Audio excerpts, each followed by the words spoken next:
What's up, Motocross Action? I'm Josh Mosiman, and today we have the 2022 Yamaha YZ85 two-stroke and the Yamaha YZ85 big wheel two-stroke as well. We have our test rider Storm Hawks gonna ride it here at Glen Helen on the REM track, shaking down these two new bikes. The YZ85, it got a new engine back in 2019. Now for 2022, got some updated bodywork, updated frame that's a little bit stronger, new swing arm, updated rear axle, and updated rear brake as well. So a lot of little updates to these new models. And the big thing is that it got the really cool bodywork that you see on the YZ250 and YZ125 two-strokes that everybody knows and loves. Updated intake system as well. So these bikes are pretty cool looking. We are excited to put some more time in on these mini bike test bikes. And we're excited to ride more mini bikes, put them in the magazine, put them on our YouTube channel, because we got a lot of new faces coming into the motocross industry lately. We gotta let them know what the new bikes are all about.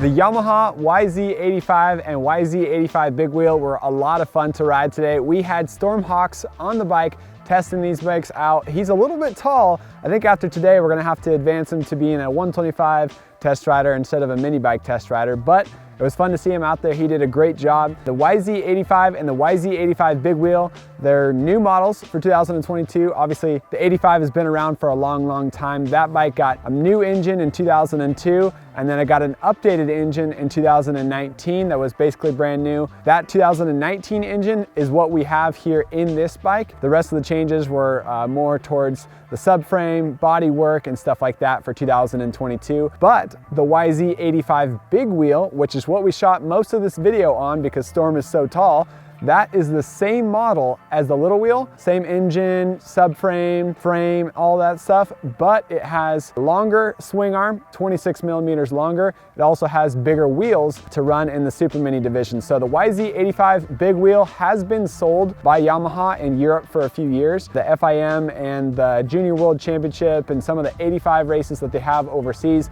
allow the riders to use big wheels in the 85 classes. Where here in the States, racing local amateur nationals, local races, you can only use the big wheels in the Super Mini classes. So Yamaha doesn't make a Super Mini engine. Kawasaki just came out with their 112 engine for 2022. So that's a Super Mini that you can buy from the dealer with big wheels and everything that you need. Yamaha doesn't make that, and they also don't sell a big bore kit to make it into a Super Mini on their GYTR website. So if you want to make it into a Super Mini, you can buy that big wheel, take the engine to your local tuner. So as I mentioned, the 2019 YZ85 got a lot of updates. Now for 2022, it's got even more updates. So back in 2019, it got a new brakes, it got a new swing arm, new forks, and it got the 1 1/8 inch oversized handlebars back in 2019. Now for 2022, it got the bodywork that matches the YZ250 and YZ125 two-strokes. Has an aluminum subframe now instead of the steel subframe that the YZ85 came with before. So aluminum subframe is a little bit lighter. It also works with the updated bodywork and the new seat that is flatter on top and not as much of a dip on top as the previous seat was. The new seat is actually 3 millimeters lower at the front of the seat and 12 millimeters higher at the middle of the seat, giving it that flatter platform that we talked about on the 125s and 252 strokes. Helps you ride on top of the bike instead of sitting down into the bike like you used to on the YZ85. In addition to the new aluminum subframe, it has those intake ports that I mentioned that the YZ125 and 252 stroke has. It's a straight intake system with just straight airflow coming from the rear of the seat. Has that 1 8mm bolt to take the seat off as well. So YZ85 is basically a mini YZ125 two-stroke.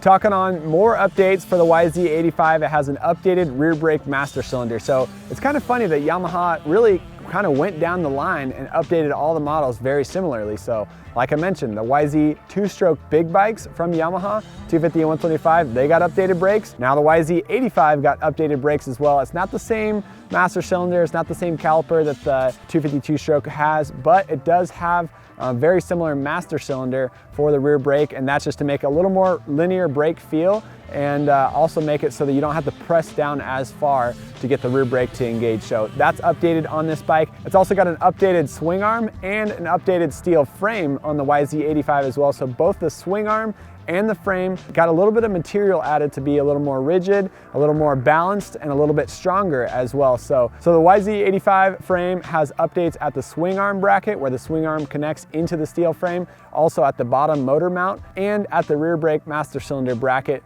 All have been beefed up to be a little bit stronger, which will help with rigidity and help just be overall stronger for more stability and balance going down the straightaways. The swing arm used to be a 3-piece cast swing arm. Now it's a 1-piece cast swing arm. So a little bit stronger, like I said, just made for balance and just improving the 85. So one thing we gotta say is thank you to Yamaha for continuing to improve their 2-stroke models. As mentioned, they're the only Japanese manufacturer that's making big bike 2-strokes, and they're updating their 85 2-strokes as well. So pretty cool from Yamaha. These things definitely look trick with the updated bodywork, updated fuel tank, that the YZ125 and 250 2-strokes were kind of inspired, I would say, from those models. Not the same exact plastics, but very similar. Another note on rigidity and balance, the rear axle on the 85 has the same diameter that it had previously, went up from a 17mm nut to a 19mm nut, and the axle is now solid instead of hollow, so it makes it a little bit stronger in the rear wheel, gives it a little bit better balance as well. So the suspension on the YZ85 is pretty advanced as well. The forks have both rebound and compression adjusters, which is a positive. We tested the KX112 recently, and we're working on a video and an article for that bike. That one only has a compression adjuster in the front forks. It doesn't have a rebound adjuster, where the YZ85 has both rebound and compression adjusters and an air screw on top to let the air out as well. One thing to note though, the top screw on top isn't compression like it is normally. It's actually flip-flop. So the top adjuster on the forks for the YZ85 is a rebound, and underneath the fork leg is where you can find the compression adjuster. As for the shock, it has standard adjustment, it has compression adjuster, low speed, and also, you know, you can adjust the pre-sag.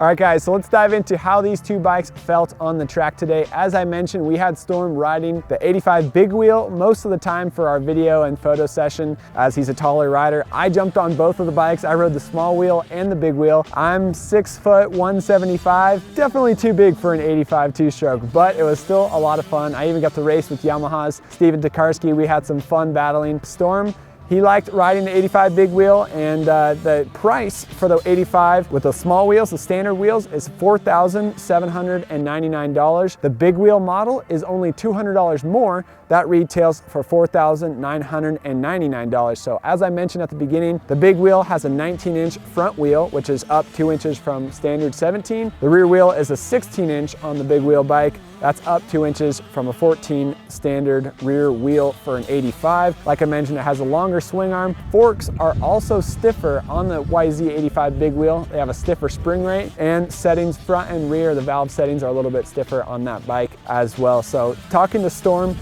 normally rides a KTM Super Mini. He also rides KTM 85s, and now that he's getting so tall, he's been jumping on a KTM 125 as well. He liked the YZ85 quite a bit, and he was recently riding our KX112, so he can kind of compare it to that. The YZ85 big wheel felt longer and a little more stable to him than the KX112 did. He also felt that it was a little bit wider than the KX112, which is better for him because he's such a tall rider, but a smaller rider might actually feel more comfortable on the Kawasaki for the very same reasons. Me and Storm both rode KX85, the KX112, and the YZ85, so we thought that this YZ85 engine was strong and definitely comparable to the KTM 85 YZ85 as that's what Storm normally rides. Suspension, comparing it to the KX112 that we rode recently, both Storm and I agreed, yes, I'm way too big for these bikes, but still had a good feel for it. The YZ85 suspension definitely felt a little more firm and it held up better on this bike, which makes it better for a racer. The KX112 was so soft that it's more for a beginner rider. It's better for little chatter bumps, but because it's so soft, it'll blow through on the bigger bumps and the bigger jumps. So the YZ85 suspension definitely felt like a plus. For Storm, tall guy, pegs felt a little bit too high for him, but yes, he is a tall rider. The KTM, the foot peg to seat height is a little bit more stretched out, a little bit better for taller riders. The 85 has always been known for being a little more of a smaller cockpit. Now with this taller seat, it definitely increases it and makes it a little bit better for big riders, but not quite like the KTM. Storm also thought that the bike was turning well for him, and he did like that flat seat that this bike had. So pretty cool day, fun times for us overall. The bike comes with Dunlop MX3S tires, which we are huge fans of, and overall it was a lot of fun. We're gonna be putting more time on these bikes, and we'll have a full article in a future issue of Motocross Action Magazine with more time of testing on these bikes, and we'll probably do some product tests on these 85s. It's a lot of fun to ride mini bikes, and it's a lot of fun to get mini bike test riders to hear their opinions of different models. There's a lot of people coming into the industry right now, and there's a resurgence in the motocross community. I've been seeing a lot of new faces at the local races here in Southern California and even Northern California, and it's an awesome time. So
thank you guys for tuning in. If you want to see more mini bike test videos, leave a comment down below on our YouTube channel to let us know what you're interested in seeing, as some of the manufacturers, like I mentioned, KTM, especially Kawasaki and Yamaha, have updated mini bikes right now. If you guys like this video as well, subscribe to our YouTube channel to stay up to date, and we'll see you in the next one.